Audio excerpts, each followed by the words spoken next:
Hi guys, I hope you're all well. I hope you're enjoying our 31 days of Halloween. Today I am going to be talking about one of the most famous novels ever wrote. And if you ever get the opportunity to read this novel, I would highly recommend it. It is better than the film. Today we're going to be talking about Abraham Bram Stoker. I didn't know he had a first name of Abraham, but there you go. Okie dokie.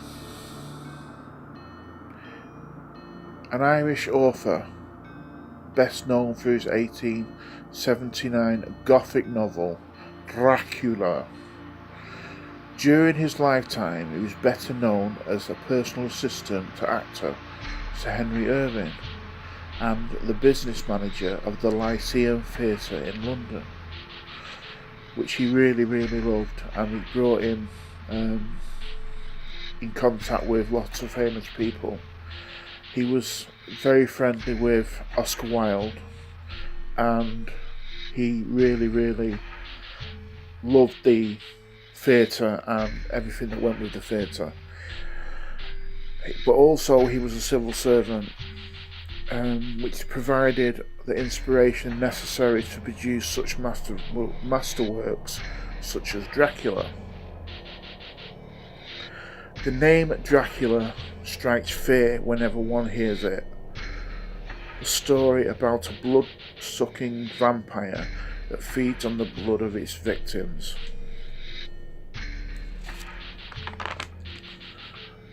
Tried to turn the page in really quietly. You didn't really hear that. And in some cases turning them into blood-sucking monsters as well. Vampires are immortal. That's something that always confuses me. They say that vampires are immortal, but if you hammer a stake through their heart or cut off their head or take them out for a walk in the day, they die, so they're not actually immortal. But anyway, the actual novel Dracula took 7 years to research and to write. Obviously, Mr. Stoker didn't have access to Google or to the internet, so all his research would have been done through reading books after book after book. And I think 7 years is a long time, but it could have took longer. In Britain at the time, Queen Victoria's reign was coming to an end, but society was still very strict when it came to morality and morals.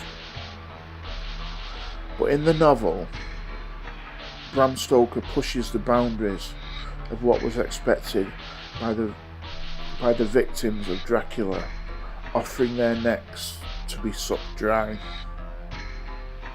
That was seen as quite a sexual act in Victorian times. It doesn't sound anything today, but it was very risky at the time. You've got to remember that ladies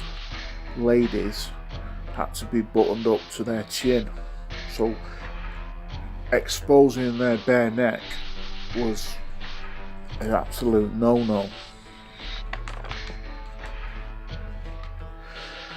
The funny thing is that Bram Stoker actually wrote articles to say there should be more censoring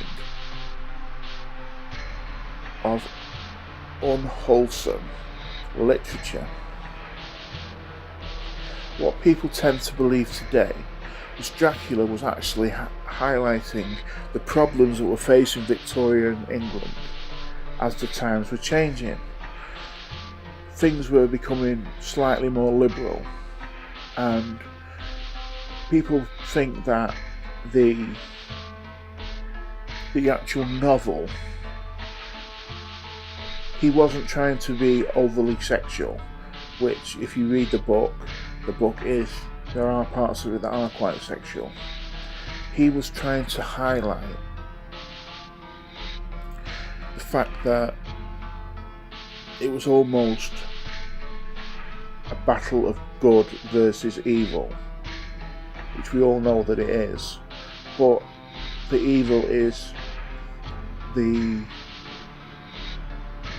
morality. It was trying to say,